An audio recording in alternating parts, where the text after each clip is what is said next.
Good afternoon, everybody. This is Diggs. It's another beautiful day out here in the Pacific Northwest. Today, we're going to talk about the question I get asked a lot in private messages on Discord and even on YouTube comments as well.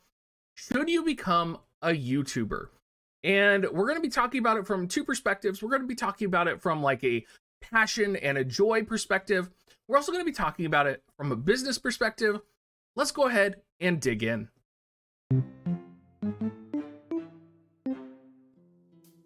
I think a lot of people are surprised when they ask me this question and I say, no, you should not become a YouTuber. And there is a lot of reasons to that. And the primary reason is my biggest fear out there. And right now doing this job is that I might encourage someone inadvertently to quit their job, to quit, maybe they have a family, maybe they have something else going on, quit their job, invest $1,000 in YouTubing equipment, and try to become a YouTuber, and then they get like 5 views. That is one of my biggest fears, because that would just negatively impact that person's life, and it's not realistic that you can stop everything and, from a business perspective, start being a YouTuber and being profitable and making a living. Now, I always encourage people to start off recreationally. I think a lot of people, when they start off recreationally, they try to start off recreational, but in their mind, they're like, but I can make it, right? Like there's always that like, oh, but I'm gonna make this a career, right? There's always that in your mind. And I think if that's the way you're approaching it, you will never successfully make it a career. And I think that's really important to point out, right? I think if you're in it for a passion and video editing is like what you love and you're covering something that you really enjoy, a great example of this would be Cabbage. Another great example, if you are all familiar with Flip Method from Brave Exvius. These are both players who are very passionate. They love what they do. And they really just want to, not do it as a career. It's their passion. They have no interest in doing it as a career. And I think finding people like that is very rare. I think most people, when they want to get into YouTubing, in the back of their mind, they're like, I can make money from this.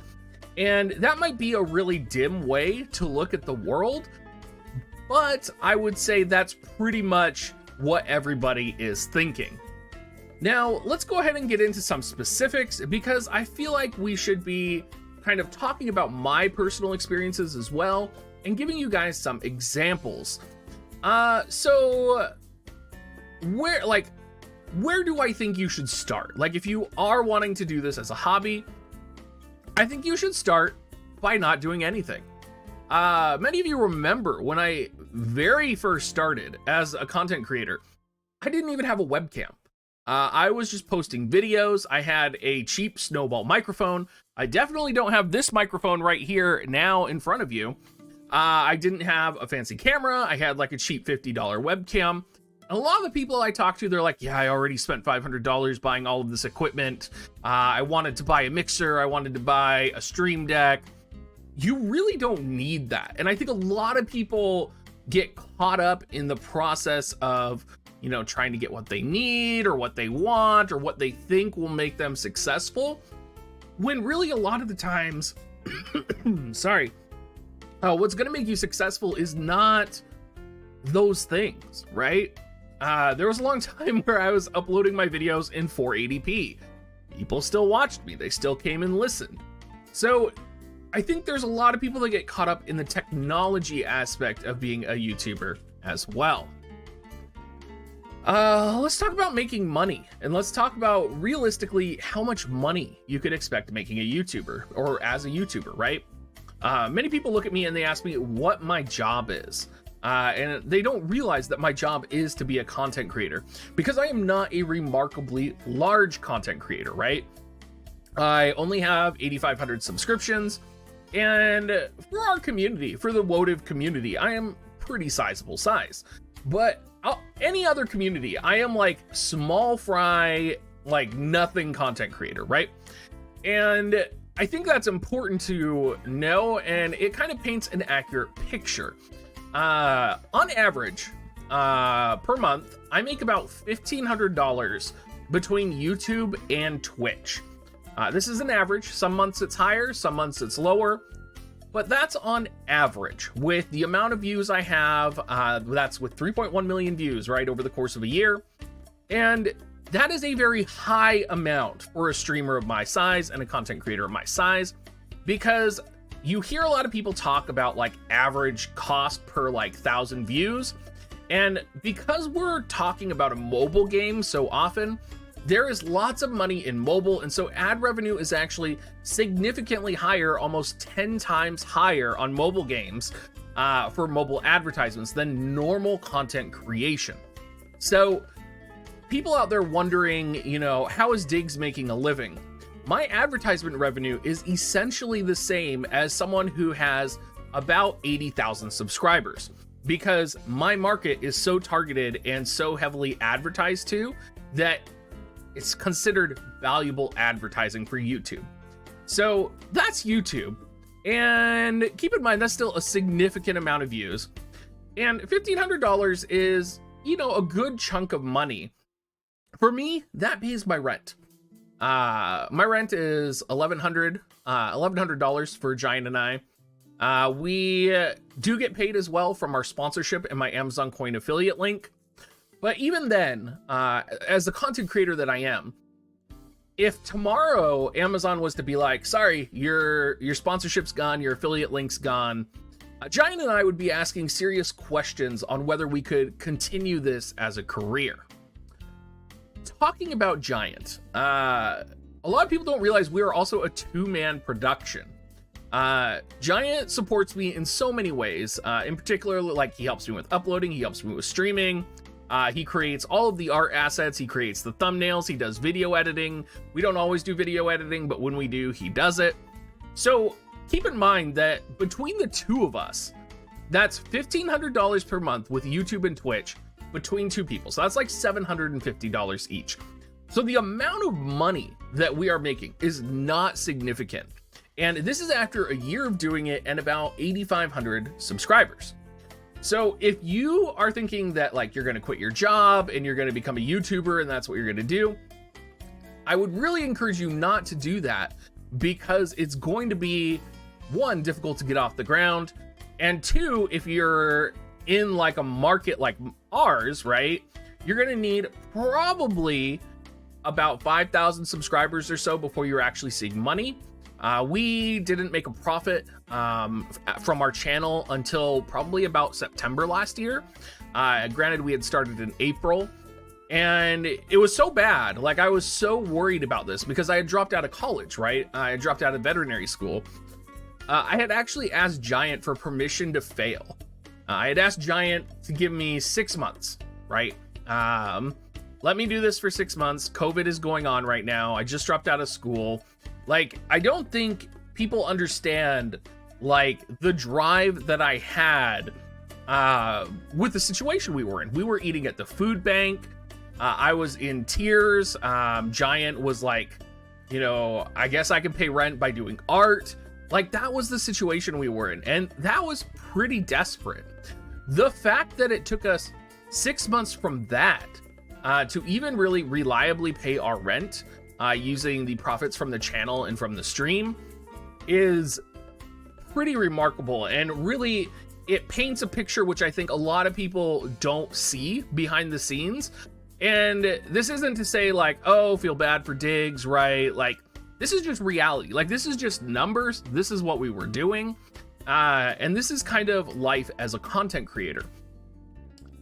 After all of that, after the financial side of it, after everything else, you also have the aspect of mental health, right? So you have anxiety from offhand remarks by either other content creators. You have anger that you might feel from comments that people leave. You have disappointment. I think disappointment was huge for me when I finally got to meet, you know, content creators I admired, and the only thing I got was a sub.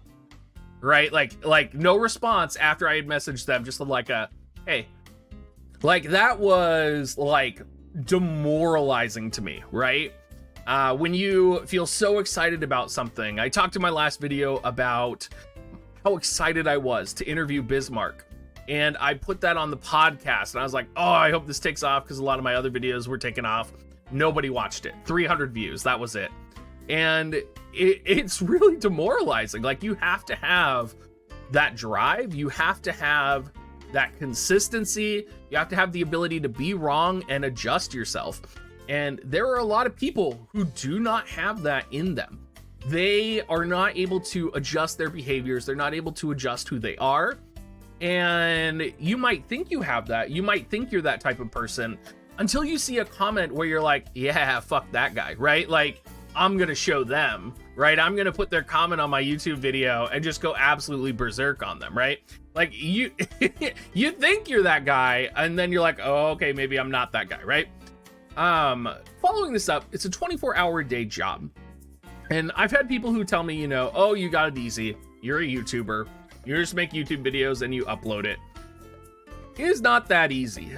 There is so much more that goes into it that, you know, we are working all day, every day. I'm getting Discord messages throughout the day. You know, we have so much going on. We're trying to manage the business as well. We have, you know, books to keep, taxes. If you didn't know, you're going to be paying 25% pretty much on your taxes for any income generated on YouTube. Yeah. What else is there to talk about? Well, let's talk about having a support system in place. If you're going to become a YouTuber, you need to have a support system in place. And my support system just happens to be like my Final Fantasy XIV static, my husband, you know, these people who have, you know, when I started kind of getting off the ground, they really came out and supported me. You know, most of you know Stephanie from our Discord. She raided with me in Final Fantasy XIV and is still raiding with me to this day. Caliburn, very similar situation. You don't know Sanskrit because you don't see Sanskrit. But if I ever need help with my books, Sanskrit is there to support me. You know, there is so many people in our static that support us. Isa, a moderator in my Discord as well, that, you know, having that support system built up and ready is really important. Finally, I think the last thing a lot of people don't understand is marketing. Marketing and branding, and being able to, one, brand yourself, two, market yourself, and to not be ashamed of that. There are a lot of people that try to shame me for monetizing my YouTube channel. And all you have to do is go on Reddit, pull up tons of comments. You can see other content creators, you know, shame me for it, or shame channels that monetize. And there's this concept, right, that if you don't monetize your channel, you're this like pristine, like genuine, authentic content creator. And that's a load of shit. Like, people need to make a living. People need to, you know, monetize their channels. And just because you monetize your channel does not mean you are a sellout, a shill, that you will never, you know, talk poorly about Gummy. And yeah, I think it's absolutely crazy that people think that. And I think, you know, I could put an advertisement in a YouTube video and people would be like, you're the devil, right? Like, they would think that. But then I would get a subscription on Twitch, for example, and it would be like, yay, thank you for subscribing. The same person would be in that Twitch chat saying that. So like, there's this disconnect between like what people say and do in like different mediums and kind of what the implication is behind it. So like, you have to be ready for that. You have to be aware of like, you know, you're gonna receive criticism for it, because for whatever reason, probably because a lot of YouTubers out there market extremely poorly, and so people just skip the advertisements, right? They skip like that 30-second intro into a video. In my situation, I will only market what I think is viable to sell to you, or that you will actually buy. I've never sold anything or advertised anything that my viewers could not indirectly benefit from, for the majority of my viewers. That would, of course, be, Amazon coins. Unfortunately, not everybody can use Amazon coins, but you can, for example, support me using my Amazon affiliate link. It is completely free to support me. You do not need to, give a subscription or anything like that. So there's like layers to it. But yeah, I think it's one of those things that is, you just need to have a tough skin and be ready for it, right?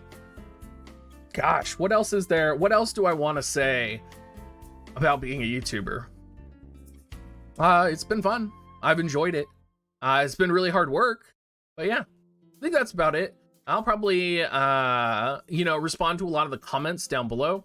Not sure if you guys will like this or not like this. I tried to be as genuine as possible and candid and honest. I think, really, if you're someone who's out there to have fun, I really think that's where you should start. I don't think you should position yourself where you are in a dire situation financially and, you're quitting your job that's going to sustain you. I think perpetuating that idea or supporting people who do that is really unhealthy.